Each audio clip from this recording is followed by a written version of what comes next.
Hey, this is Anney. And I'm Samantha. And welcome to Stuff Mom Never Told You, a production of iHeartRadio's How Stuff Works.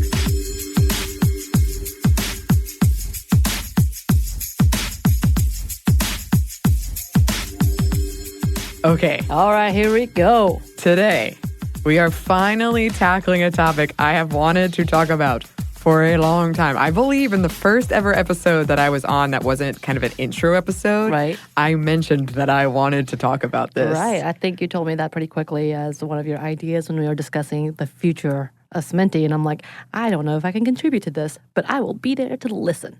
Perfect. Yeah. Yes. And I've wanted to talk about this, like, just not even on podcast, but just a woman about town. A woman about town, even. Well. Yes, I'm a woman about town since Twilight was at its peak. Because I was just so kind of befuddled and intrigued about what was happening. So did you watch any of the Twilight? I watched the first one, and I'm not here to make fun of what anyone enjoys. I just wasn't. Right. I went in blind, and I laughed at a part I'm not sure I was supposed to laugh at. The whole first movie was kind of laughable. It was the first movie. And this young girl behind me threatened to cut me in an alleyway. And I was like, I want to talk about this. One day I'll have a podcast of my own, and I can delve into why. So I was in the middle of the Twilight frenzy as well, and I was much older than majority of the Twilight people, who Twilight fans, I think, the fandom. And I will say it was really enjoyable, and I did like it because it was an easy read, and it was really like mind-numbing in the sense of like you don't have to think too hard into it. Yeah. And as any other thing, we talk about fangirling, which is sexist in a comment, but essentially the idea that you get really obsessive with a character and or an idea. And this is kind of that world, that fantasy world, which also translated into 50 Shades of Grey. Yes. But fan fiction of Twilight. Right. But it brought that same kind of infatuation, brought that for older women and older generations. That would have been that way for Twilight, I think. Yeah, and that's why I don't want to be judgmental of that, because I think because I don't like romance, that's why I didn't like Twilight. But if I fangirled about so much stuff, I was, believe me, Harry Potter, I went, and it's still. Right. And I think for me, I'm not necessarily all about romance, but as a person who wished to have romance or wished for the perfect idea of romance, but I'm cynical in real life, oddly enough, that I'm like, yeah, this would be awesome. Yeah, I'll take your word for it. I'm just saying. We will be returning to Twilight. I love how we always bury the lead of what the episode is about. So we're talking about... Sorry, that's my fault. No. I love it. We're talking about women and monsters and kind of this trope and this attraction of, it seems, in a lot of our media, women and monsters. Right. Vampires being one of those. And before we get into it, trigger warnings. This is just going to kind of come up. We're not going to delve into it, but it's fairly lighthearted. Yeah, esque. There is one thing that I will maybe say is not, but it's generally we're just kind of mentioning these things: rape, sexual assault, and general warning about porn and fetishes. And we do want to be careful to not judge any consensual, safe, healthy things that people are into. Right. And again, we'll be talking more and more about this with like the BDSM and bondage, but everything has to do with consent and communication and being an adult who can consent legally. Yep. Yes. So let's get into it. I'm so excited. Even if there's no sexual attraction, it's hard to deny after looking at our pop culture that we don't find monsters, especially the more human-esque, humanoid ones, appealing. People writing about the popularity of monsters point to their relatability. They're different than us, humans here, but we can see ourselves in them, and a lot of us can connect with that feeling of being outcast. Right. You want to be the underdog that comes out on top. Yes, we love an underdog. And like I've said many times, I think horror movies are great mirrors to reflect back what we as a society have hang-ups around, and something similar can be said around monsters. Right. They embody both fear and desirability, and fear around desirability. And really, doesn't that sound like we're describing attitudes around sex? I mean, yeah. I mean, I will say for me, and it's not exactly a monster, but like Dexter. Uh-huh. His character was intriguing to me because it had a bit of my biggest fear of who I could be. Oh, really? Right, yeah. Oh, I'm like getting up out of my chair. Are you a little nervous now? Are you a little nervous? I'm a little nervous. Because it reflects a lot about trauma in childhood. Yeah. But at the same time, he kind of is that guy that, as the monster, you want to make better somehow. Yeah. It's a really interesting dichotomy. I was trying to explain to a friend after perhaps 1 too many glasses of wine at 5 a.m. Yes. This was after we karaoke'd. Oh, see, this is why I can't hang with you past like 1 a.m. we had to wait for our pizza to arrive. And I was just explaining to her, she does this thing where she becomes contrary when she's drunk. And she was picking a fight with me, but she was like, I don't understand why you like the Winter Soldier so much because his hair part's so weird. And I'm like, it has nothing to do with looks. It's all about the trauma he represents. Right. I mean, that's very true. Mm-hmm. Anyway, we're getting away from the point. I'm so sorry. No. There are so many examples of this in our so many. Right. Beauty and the Beast, Dracula, Twilight, Buffy the Vampire Slayer, Vampire Diaries, True Blood. Although there's a lot of attraction going on in True Blood. They have all the monsters in True Blood. Yes. You have from like werewolves to witches to vampires to fairies. Yeah. I guess that's not really a monster, is it? Actually, they turn out to be monsters. Oh, spoilers. In True Blood. Oh, dear. Mm-hmm. I mean, that makes sense. I just wanted to include that because I think in True Blood, it's just generally a lot of attraction and desirability. But there are a lot of monsters as well. They're all the whole, like, idea of saving that one, like, what is that? Innocent character? Suki? Like she's kind of the innocent virgin that they're trying to take care of. All of them are fighting over her. This one pure, very white, very blonde girl with all the monsters around her and how she attracts those people. That's part of her sexuality as well. Right. So, I mean, it's absolutely a part of this. Oh, for sure. Shape of Water is a big recent one. Venom, which apparently caused a lot of excitement for some folks. I can't remember what it's called. There's a name for it, but... Oh, really? Because I was going to say Tom Hardy, right? Yeah. Oh, end of story. That's all you need. I've never seen this movie, but Tom Hardy is... Oh, I've seen it an embarrassing amount of times because of my parody that I'm making. That's right. It's and all you're having for a song. Yes, it's all for I'm ready parody. to be in that. Oh, well, you will be. So good. And it's slightly different for this example of Venom because this was the audience being attracted to the monster as opposed to like in the movie. I think it's an interpretation from the audience. Oh, okay. But I wanted to include it. Tom Hardy. Yeah, but there's it was big enough that the company that produced this, which I believe was Sony, they released a trailer after the movie came out that painted it as a rom-com. It was that big of a deal. Are you kidding me? No, and it's great. It's great. I guess I need to watch it. I have not seen any of that yet. I mean, yes, but it's not good. But, apologies to anyone who likes Venom out there. I mean, no, but I mean, yes. Yeah, okay. I mean, you do what you want to do. I'm just going to warn you. It's fun, but perhaps not what I expected. Not good. Okay. Older movies were likely to include a less human-looking creature, lusting after a human woman, like King Kong.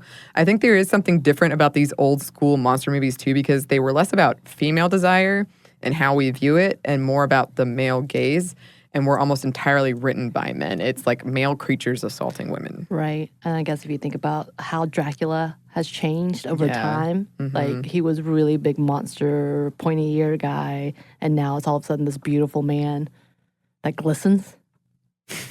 Does he glisten? Well, according to Twilight, he glistens. Oh, okay. Twinkles. He sparkles. He twinkles. I'm sorry, he sparkles. Yeah, that wasn't the scene I laughed, but I almost laughed at that scene. That wasn't like a laughable scene. I laughed when he walked in and smelled Bella for the first time and he made that face. When he covered his nose. Yeah. I just didn't know what was going on. I thought it was funny. Yeah. Anyway, if we can include fan fiction, which everyone knows I want to do, it's everywhere. Harry Potter, which is my specialty. There are irresistible werewolves, vampires, Vila. It's more like they can't resist the human character they are infatuated with most of the time, which doesn't really make sense. And in the books, the centaurs are seen as sexual objects. Like the women, like the girls are automatically attracted to them. It doesn't show them so much in the movie. Right. But in the books, they do. Yeah. Video games have some interesting examples where a player can choose to pursue a relationship with a non-human. I still don't get that. Oh, I've done it. I know. I mean, like my friend who plays the video games, he does it too, and I'm like, why? Oh, okay, here we go. So usually in this case, it's an alien, not of the monster variety, but, depending on your take of aliens, I guess. Anyway, I always went for Garrus or Liara, both of whom are alien when playing the human female character in Mass Effect. This is like a foreign language to me. I know. Keep going, a shout keep out going. to the Mass Effect players. Yes. There's a game called Coming Out on Top, which is about queer folks exploring their sexuality, where you can opt for a goldfish as a sexual partner, as one of many paths. Many paths. It's really hard to describe. Why a goldfish? I mean, I think it's just about options. Okay. That's the same with Mass Effect and Garrus. I liked his voice, and he seemed even keel. It was all about personality. It was about his personality. I got you. And then there is monster porn, or cryptozoological erotica, which generally involves a human woman having sexual encounters with some type of creature. And this is actually largely written by women. Really? Mm-hmm. There is perhaps a surprising amount of science looking into why this is a thing, or perhaps it's not surprising at all. The current consensus is it has to do with usually women wanting to explore a wider variety of erotic experiences. On the internet porn side of it, though, one mystery German dude has produced almost all of the sea creature porn that exists. So he does all the tentacle porn? I don't think it's tentacle porn. I think it's more like Creature from the Black Lagoon, because when the company that makes the sea creature outfit that is almost always featured in these porn videos were asked about it and told, hey, did you know that your sea creature outfit is in all this porno?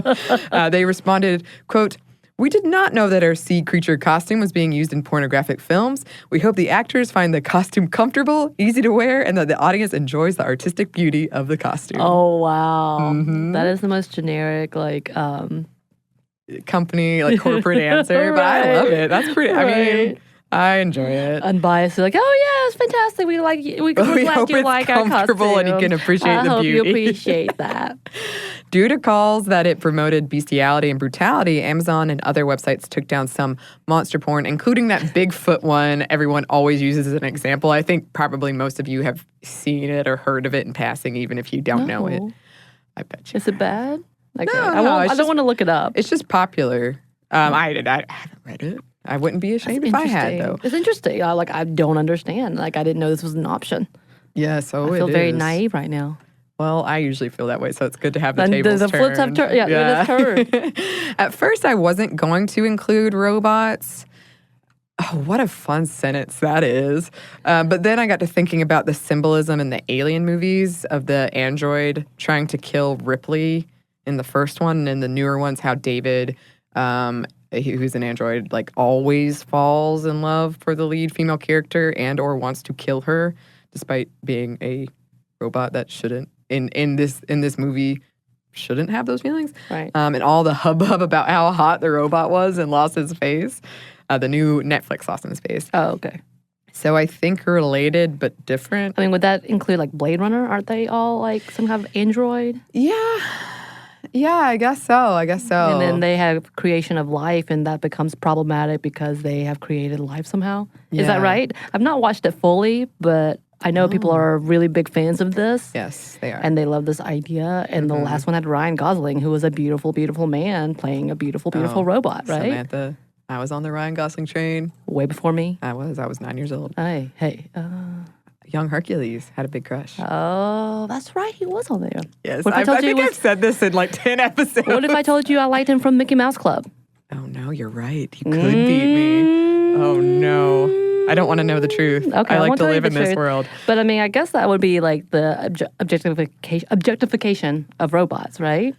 Yeah, I think that could be a whole, and I would love to talk about that as well, a different episode, but just the, they're you, but not quite you. Right. There's something almost dangerous about it, kind of unpredictable. Right. Yeah. So those are a lot of the examples, and we have a lot more to discuss. But first, we're going to pause for a quick break for a word from our sponsor.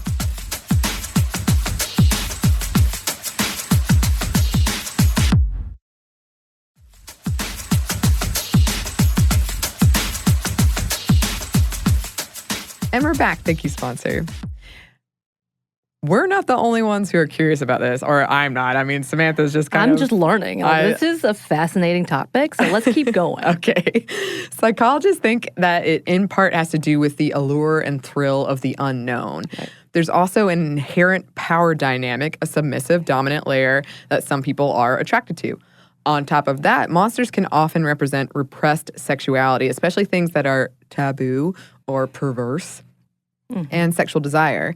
Monsters can represent raw animal passion and also often exemplify exaggerated masculine traits. It can be exciting and different, and sometimes people are attracted to that danger, kind of like we were just talking about. Something else I found said early examples of this, especially in children's movies like Beauty and the Beast, were meant as almost moral tales of male predatory behavior and gender roles in scripts. So men, in this case, are animalistic with insatiable desires, and women either will fall victim to that desire or have to cater to it. Right. I guess you could say that about the Red Riding Hood, Little Red Riding Hood. Yeah, that came up as an example as well. Belle's love, and in this case you can read it as femininity and her sex, makes the beast human. It redeems his animalistic, brutish nature, brings out his best qualities. Without it, he is a monster. But Gia Tolentino wrote in The New Yorker, the half-buried truth about Disney's Beauty and the Beast is that in the end, the prince is a letdown. I thought so too. Like it's not as good as the Beast? No, it's not even that for me. It was for a lot of people because you do spend the whole movie with this character, and then it's like a blonde ponytail dude. And like, wait, whoa. Right. I just remember thinking, no. Right. You like the goofy manner. I guess I think I was just... I'm thinking about the scene where she's teaching him how to eat correctly. Right. And he's like, was always like a big bumbly guy who stops and he's like, oh, thanks. Yes. I think it's just you spend time...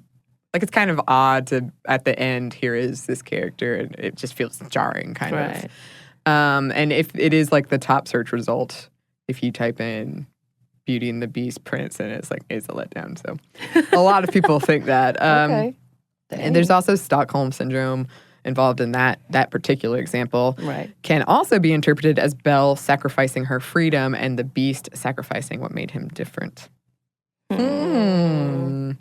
And then, kind of related, Buffy has that, and I love Buffy the Vampire Slayer, but it has that problematic thing with Angel and Buffy where the second after they have sex, he becomes a mindless monster and she loses him. Right. And then there's also the problematic thing of the attempted rape of Buffy by Spike. Don't they get together in the end? They get together at some points over, I can't remember how it ends.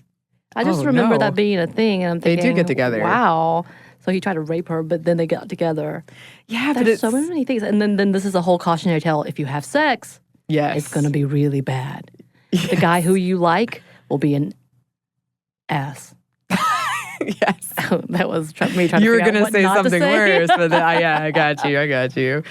Yeah, and then there was that book, I think it's written by R.L. Stine. It was definitely one of those teen thriller / horror writers that I loved. Wrote an adult novel, which included this like monster character that I think came from incest somehow, and he's a horrible man, a horrible thing with no mind, and the mother is trying to control him or whatever, and then he goes out and eats people. But one of the scenes, he's raping a woman that he's essentially eating at the same time on a carnival ride, I believe. What? It was really like, what is going on? And of course, the woman who was eaten was the slut of the characters. So there was like 4 college friends, and the virginal, is that a word? Yeah. Where the virginal one was like protected somehow, but the slut character was the one that ended up being eaten and raped as if she deserved it. And she tried to, I think, entice him as a way to try to get away from him, as if like giving what he wanted, the monster wanted, she could maybe live, but she of course doesn't. Right. I just remember that being like, oh my God, what is happening? Yeah. So it kind of took all the tropes of the cliches of monsters and films and all of that, and women within monsters and books. It's kind of like, what the hell just happened? Yeah. It was really weird. Yeah, that sounds a lot like, have you ever seen Cabin in the Woods? Yes. It sounds like that. But Cabin in the Woods is a parody. Right. Also, when Samantha brought this up in the studio, that there was an R.L. Stein adult book, me and super producer Andrew got so excited. Until then I started explaining what it was, and both of you were like, oh, no, nope, that sounds terrible. Nope. And I need to go back and make sure. Either it was R.L. Stein or maybe Christopher Pike. But it was definitely one of those, and the reason I read it was because I loved them both so much growing up. Right. You know, who doesn't love the Fear Street Chronicles? It's fantastic. Or all of the Goosebumps. See, I didn't like Goosebumps as much. I like the Fear Street. I liked Goosebumps. I like the witches. I like the one with the two girls who go hitchhiking, and one of the girls is the murderer, but you think it's the guy that they pick up the entire time. He knew how to do a good plot twist. A twist. Some studies have shown that despite finding the possibility or reality of real-life rape horrifying and traumatic, up to 63% of women admit to fantasizing about having sex against their will, particularly with monsters. And we sort of touched on this. It depends on publishing schedules. Right. But I think it's super complicated, and I, along with the study authors, want to emphatically drive home, this does not mean that women want to be raped in real life. No. Right. No. Not coerced, not forced, nothing of the sort, like some men disgustingly and excitedly claimed when these survey results came out. It's there's a lot of reasons behind it, but like we were saying, there are two consenting adults can agree to like... maybe plays or scenes, as we've now learned the terms for. Yes. As in fact, in what you do in the privacy of your own home with your partner or whomever you're with that day, and you have an established actual play thing. Consenting thing that you want to do. Whatever it is, and that's fine. But once again, there's still consent in play. Whether it's like, there's a time frame, whatever scenario you've got for yourself. Mm-hmm. And I have a lot of my own theories on why this is, and I think like most things, there's a lot going on and everybody is different. But science, people who studied this and conducted the survey think it has to do with both people who generally take charge in things and find it a relief to not take charge of something, to like relinquish control or responsibility. And then there is also women feeling like she can't say yes to something she wants, or simultaneously fearing and desiring sex, or wanting her beauty and desirability, which is our currency in this society, confirmed as irresistible. And these are like fantasies, again, like just to drive that home, it's fantasies. Some psychologists think it has to do with the woman fearing emasculating the man and promoting violence and diminishing her desirability if refusing sex. And yes, all of this is very hetero research. And a couple of things to add here is the women who reported having these fantasies also reported higher levels of consensual fantasies and higher levels of openness and positivity when it comes to sex, as opposed to the women who didn't. Because of that, some psychologists think this fantasy might be an underlying desire to explore more sexual scenarios like bondage or some other kink. Again, do not take this as women secretly want forced sex, because no. That is not a thing. It is not ever a thing. Not a thing. No. You will know from the mouth of the woman if she wants to have sex. Yes. And because we are going to discuss bondage and fetishes. The mouth of the partner. Yes. Mouth of the partner. Consent on all parties. On every party. And again, fantasy different. Is a fantasy. Yes. Very different. And the likelihood of someone acting out their fantasies are going to be still in the conversation. Right. And communication. Yeah. So just keep that in mind. And we will be returning to that a little bit in upcoming episodes. Scientists and psychologists take issue with the term rape fantasy, too, saying it should be more accurately described as consensual ravishment or agreed to aggression. And again, I think this has a lot to do with our own past societal ideas of being manly or masculine. And again, this is very heteronormative. But if you look at things like The Fountainhead, there's a pretty intense scene of this guy coming after her who is the main protagonist and the hero of the book, with this girl who is snobby and rich that gets taken by him. And the same idea with Gone with the Wind, when he picks her up and ravishes her, essentially, and he feels regret the next day. That is not the same thing. No. And for some reason, it is romanticized. And so therefore, the idea of having a Rhett Butler in your life sweeping you away, as opposed to, hey, if this is any other guy tried to touch me, I'd punch him in the throat and the dick. I guess I can't say that, can I? I think so. Okay, well, I just did. But I mean, that's the difference. It's like this is a whole picture. And again, breaking down what is norm and what is not norm. And then breaking down what is acceptable and not acceptable.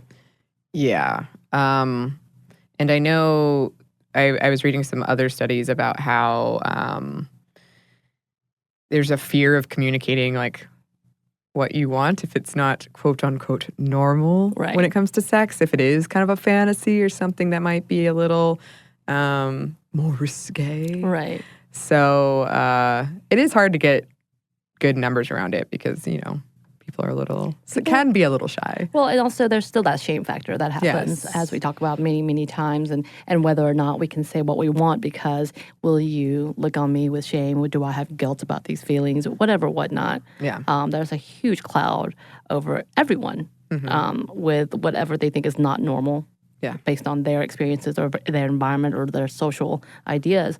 And so therefore, they would rather just sit in silence than actually communicate and be open, which is sad. Yeah, but I think things are changing slowly. Yes.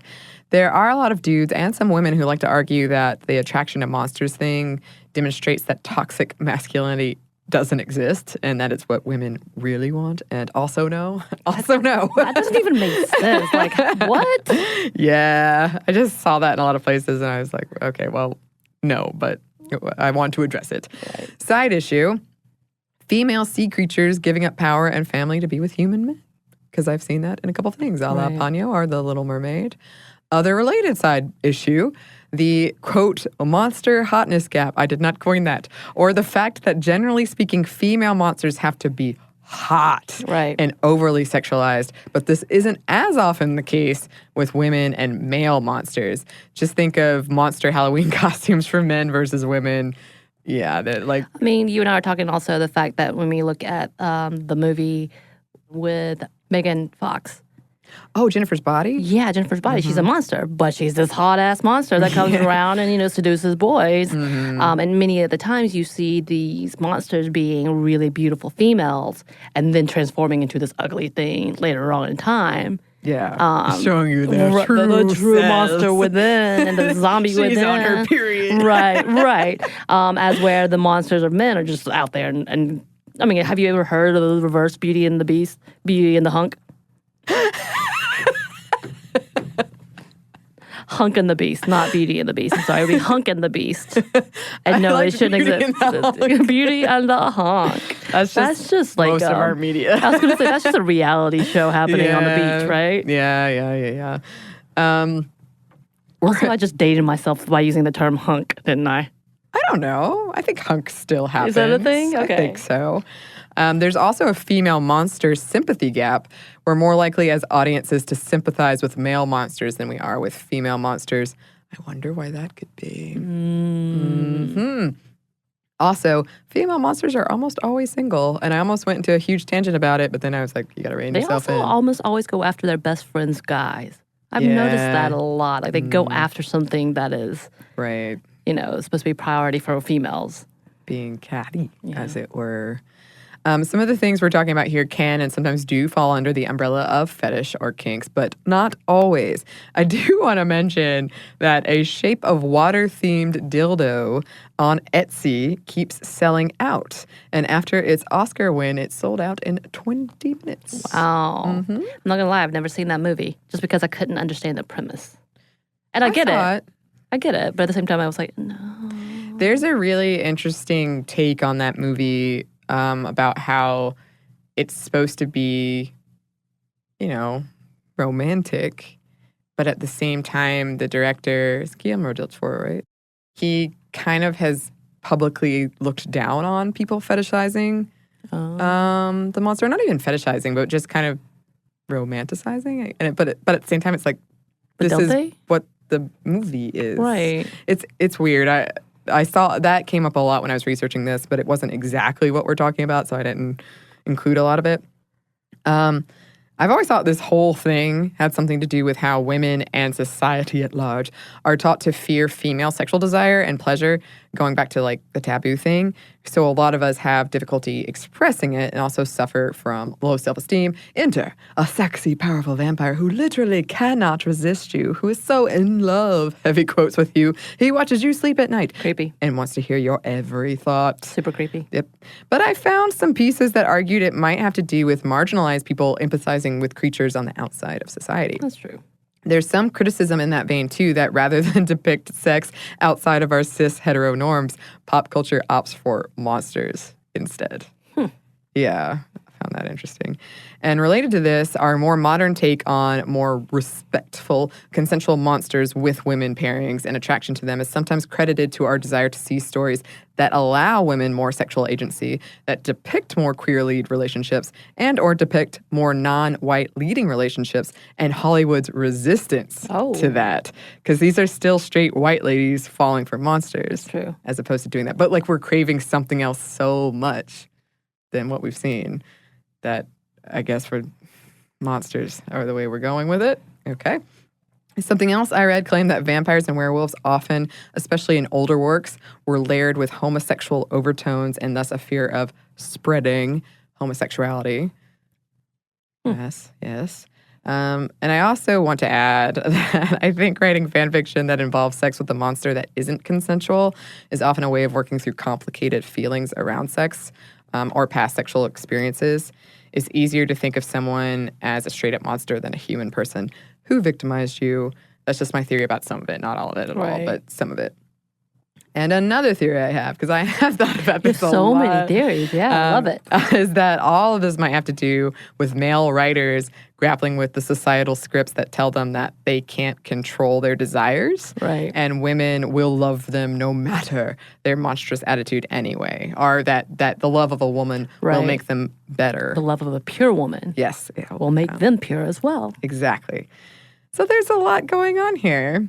But we're not done. But first, we have one more quick break for a word from our sponsor. I hope it's vampire stuff.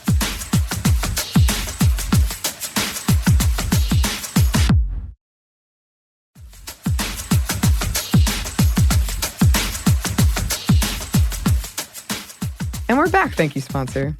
And we are back with vampires, Samantha. Because I did want to look at them specifically for a second. And I asked you before we did this if you had any kind of monster attraction things going on. And you said... The one thing that I've always really, really liked are vampire stories. And I've loved them from the beginning. And this is why I also say I did know about Twilight. I also loved Interview with a Vampire. That was one of my favorites. I even watched the one with Jim Carrey. The really, really old school one. What is that? It's like a comedy. Good gosh, it's so old. Jim Carrey was a vampire? Yes, he transforms into a new vampire. Oh.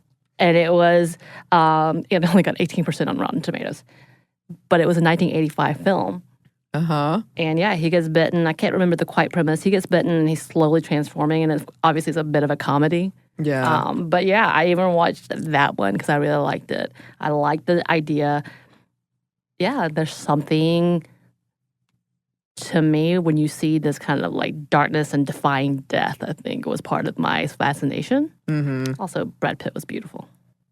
Yeah. I will say the scene between him and Kirsten Dunst was really, really creepy. It almost did not make me happy. It definitely didn't make me happy. But it's very sexualized. Like I feel like of all of the monster movies, or like that type of non-human movies, vampires are the most sexualized to me than anything else. I would agree. I would agree with that. And that's why we have this whole section specifically for them. What does that say about me then? Damn. No. You were definitely not alone. So I found a lot of theories about why we have a fascination with vampires. And while they're so sexualized, and one of the first things that I ran into that was really obvious when I read it, but I was still sort of surprised, is that it's a replacement for sex. Because you're like exchanging bodily fluids, but you're not having sex.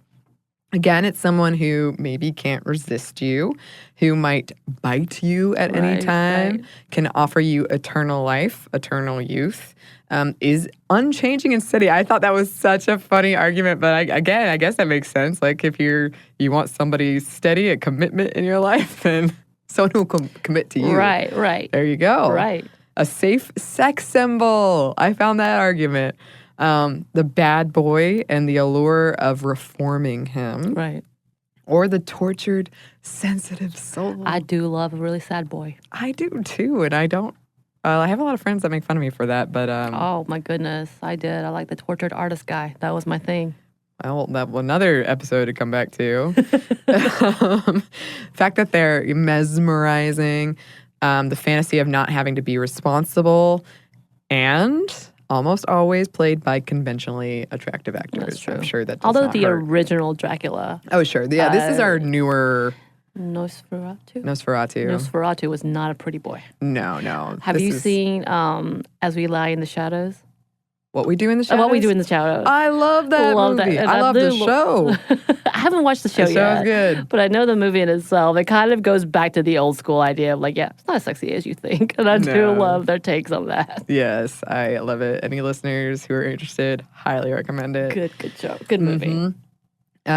Twilight is often seen as a metaphor for abstinence. Oh, absolutely. Before marriage. Edward can hardly resist Bella's scent, but he must, or she will be condemned to be a monster too. Putting the responsibility on the woman for the man's desires and actions, another example of that. But also complicated by the fact that she does love him. Right. And also complicated by the fact that I suppose the message there is premarital sex is monstrous. Yeah. And I think you're going to talk about it, but actually he refuses to sleep with her because she wants to be with him so badly. And I don't think they've ever mentioned sex in the book or in the movie. Really? I'm sorry, beforehand. That they don't talk about it. Mm-hmm. But she says something along the time, because the whole oh my God, I can't believe I know so much about this. I'm very excited. The whole back and forth is that she wants to be with him forever. Mm-hmm. And she doesn't want to grow old and die. He lives or whatever. And he doesn't want her to be a monster, as he is, quote unquote. Right. But she also wants to sleep with him. Mm-hmm. And she wants to sleep with him while she's still human because she doesn't know that things will change when she's not anymore. And the only way he will do that is if they get married. So he is the one that puts it on her. So she gets married at 18, 17, 18. And for some reason, this is acceptable. Yeah. Even this day and age. And everybody's like super excited and no one's really creeped out by the fact, hey, that's really weird. But this is also that religious stance, which the writer was very religious. Right. Is very religious. I don't know. Yeah, she is. And that was part of her thing is the appeal to sexual attraction. But he was such a good guy and such a good man that he makes sure that they're married first. Mm-hmm. And that her reputation is not marred. Yeah, we don't want that. Because, at 18, when you get married in 2005, it's completely normal. Right. And I did read that part of the appeal of Edward is that his love for Bella propels him to combat his monstrous urges. Yes. Interesting. Yes. And I've said it before, we've talked about it in other episodes around stalking is not romantic, but the romance between Bella and Edward displays many signs that are precursors to abuse, if not outright abuse, and stalking and controlling behavior. Pop culture has for so long painted that as romance, and it can be hard to unlearn what we have taught. Like, Twilight is by no means the only offender here. Right. This is everywhere. Right. Oh, no, it still is every day. Once again, we talked about 50 Shades of Grey, and that just happened. The newest one was released a few years ago, right? Yeah. I mean, it's everywhere. Yeah. But I did want to put that in there. We are aware that watching someone sleep against their will, perhaps.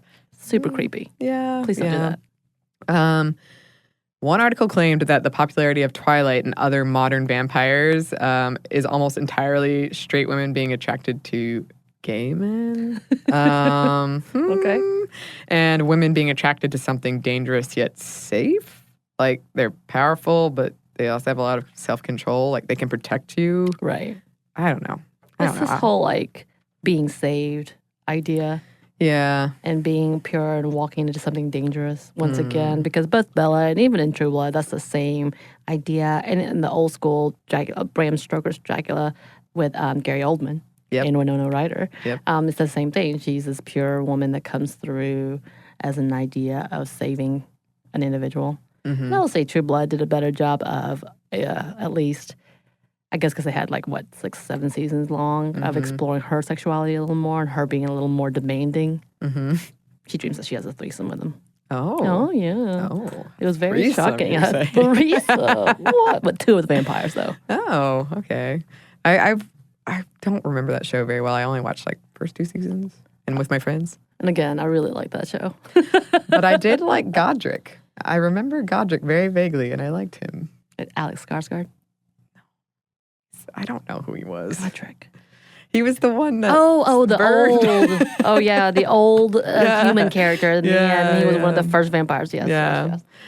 I think it really is a desire to see something different than what we have seen. Right. I also want to include in here briefly that when I was researching this, some examples included things for monsters that I found troubling.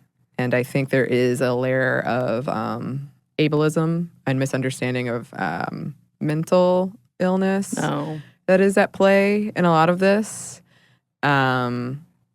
I just wanted to mention that. I came across some examples that I was like, I don't know. This whole idea is so demeaning to women in general, and those who identify as female, or just anybody who, there's nothing wrong in delving into an imaginary world where you want more, or you want something that is purely your fantasy. You can think what you want. Again, I still like vampires. I still think it's fantastic. I still like the idea of that kind of fantasy realm. But A, I don't want to be stalked. B, I don't want anyone to draw blood from me. So, Yeah. you know what I mean? Yeah. But there is that fine line of where do we push this idea where women become these objects of whether it's they have to be the representation of purity, and they should be always pure and gentle and kind and giving and change people, which is my own personal struggle in trying to be I gotta help and fix people. That's not a true thing, but these films oftentimes portray that as this is the best way to be a woman. Yeah. You know what I mean? Or this is the best way to be a good partner. And you start looking at things like 50 Shades of Grey and understand, I think what I do like about all these things is it does portray that women are sexual and do desire to be a part of that fantasy life and to do some more exploration, and that these conversations should happen, but they do definitely put women in a box, and you have to be careful on both of those levels. Yeah. And also, with most media that we enjoy, well, I don't know about most, but a lot of media is an exaggeration of life. Right. That's why we're going, is because it takes something that maybe we feel and exaggerates it. Superhero movies are a great example. Right. They're still human characters. When it's done well, they're human characters you can relate to, and they're dealing with things we can relate to, but on a bigger scale, on a more exciting, imaginative scale. Right. So I think that is at play here as well, because it's just different than a rom-com. It's a little more dangerous. You want something a little dangerous. Yeah. So we're about gonna wrap this up. We didn't really get into, except for you briefly, Samantha, human monsters a la Dexter. Yeah. Because I think that is a different thing. That is. It's a whole different level of serial killers. Yeah, and we kind of briefly touched on that with the recent, the Ted Bundy documentary and the You on Netflix. That is a different thing. I'm happy to talk about it at a future date. But basically, human sexuality is complicated and is influenced and shaped by a plethora of things. And it comes out in many different forms and in many different ways. It does indeed. And we would love to hear from listeners about your favorite monster movies, if you've written any stories or fan fiction. Oh, yeah. Would love to read it. You can email us at stuffmediamomstuff@iheartmedia.com. You can also find us on Twitter at momstuffpodcast and on Instagram at stuffmomnevertoldyou. Thanks as always to our super producer, Andrew Howard. Mr. Howard. And thanks to you for listening. Stuff Mom Never Told You is a production of iHeartRadio's How Stuff Works. For more podcasts from iHeartRadio, visit the iHeartRadio app, Apple Podcasts, or wherever you listen to your favorite shows.